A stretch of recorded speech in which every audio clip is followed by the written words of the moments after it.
태종이 세종한테 추천을 했고 그래서 세종이 부른 거예요. 근데 이제 태종은 황희를 싫어했잖아요. 그리고 유배까지 보냈는데 네. 그 말은 좀 풀린 건가요? 태종이 황희를 믿고 의지했던 만큼 실망이 컸던 건 맞습니다. 자, 그런데 태종은 황희를 유배 보낸 후에도 유배지로 사람을 보내가지고요. 황희의 소식을 전해 듣고 있었습니다. 태종은요, 황희가 자신을 원망하긴커녕 깊이 후회하면서 근신하고 있다는 것을 들은 거죠. 이후 태종은 황희의 진심을 알게 됐고요.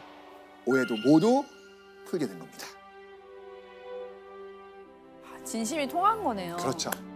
근데 교수님, 4년이라는 시간도 있었고 다른 신하들도 있었을 텐데 왜 굳이 황희를 다시 추천한 건가요?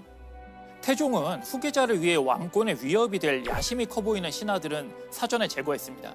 그리고 믿고 신뢰할 수 있는 신하를 붙여주려고 했습니다. 그래서 지신사부터 육조의 판서를 다 경험했던 황희란 인물이 거기에 가장 부합했던 인물이었기 때문에 이렇게 추천을 했던 걸로 보입니다. 야사에 따르면요, 태종은 나라를 위해서는 황희가 없어서는 안 된다 라고 하면서 두 팔을 벌려 황희를 환영했다고 하죠. 자, 이렇게 4년 만에 중앙조정으로 컴백한 황희. 그런데요, 황희가 돌아오고 3개월 뒤 태종은 세상을 떠납니다. 황희는 자신을 믿고 지지해준 태종을 떠나보내게 된 것이죠.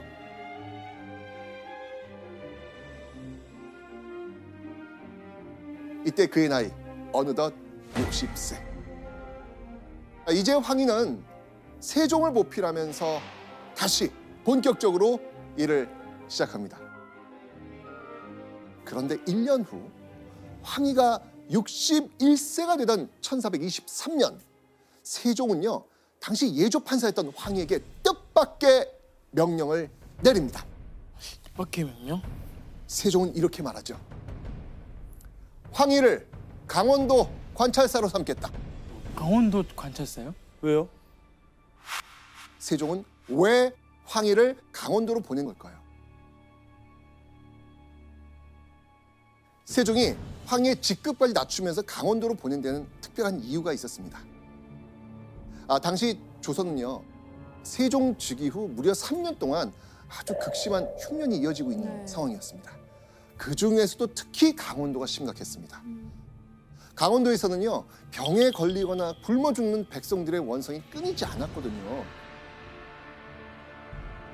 당시 먹을 게 없다 보니 백성들은 풀을 뜯어먹이며 생활을 했다고 합니다. 집을 버리고 떠나거나 굶어 죽은 사람들도 많았습니다. 그래서 그 지역에 있는 수령들도 이 문제가 너무 커지고 사태가 점점 심화되니까 이걸 해결하지 못한 겁니다. 결국 이런 심각한 문제를 해결하기 위해서 황희가 파견이 됐던 겁니다. 자, 이런 상황에서 세종의 명령으로 강원도 관찰사가 되어 강원도에 황희가 도착합니다. 이 마을을 살피던 중 황희는요, 깜짝 놀랍니다. 강원도의 곡식을 저장하는 창고가 텅 비어 있는 거예요. 대체 무슨 일이었을까요? 허위 기록만 가지고 회계하다가 구항할 때에 이르러 창고에 저축된 것이 없으니 그들이 국가를 기망함이 이보다 심함이 없습니다. 자, 이게 무슨 내용일까요? 조선시대는요, 백성이 힘들 때 곡식을 꿔주고 가을에 이자를 붙여받는 환자곡, 환곡이라는 제도가 있었어요. 그런데 강원도 관리가 백성들에게 환자곡을 빌려주고 돌려받지도 못했는데 받았다면서 장부를 조작한 거예요. 왜냐하면 환자곡을 제대로 거두지 못한 관리에게는요, 파직이나 유배라는 큰 벌을 줬거든요. 그런데 흉년은 계속됐고 관리들은 당장 발등에 떨어진 불부터 끄자라는 생각에 이거 환자곡 받았다고 거짓 장부를 쓴 거예요. 이 악순환으로 결국 창고는 텅 비어버린 겁니다. 자, 이런 상황에서 강원도가 겪고 있는 문제의 원인을 단번에 황희는 파악합니다. 그리고 황희가 가장 먼저 한 일은 무엇이었을까요? 제일 먼저 가짜 장부에 가려져 보이지 않았던 진실을 파악합니다. 게다가요, 강원도 인구수 파악하고요, 기근으로 발생한 떠도는 백성의 수, 농사를 짓지 못하는 땅의 크기까지 대대적인 조사를 시작합니다. 그리고 장부를요, 토시 하나 틀리지 않게 정확히 작성합니다.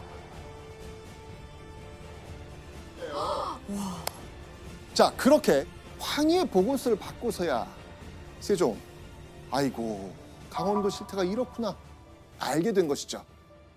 그리고 세종은요, 문제가 빨리 해결되도록 쌀을 보내줍니다. 그 결과 3년간 굶주림에 허덕이던 강원도 백성들의 삶이 점차 안정이 됩니다. 이 사건 이후 세종은 황희의 능력을 인정하고 무한 신뢰를 보내기 시작합니다. 게다가요, 1426년에 황희를 우의정에 임명합니다. 그리고 1년 후 또 한 번 좌의정으로 승진시킵니다.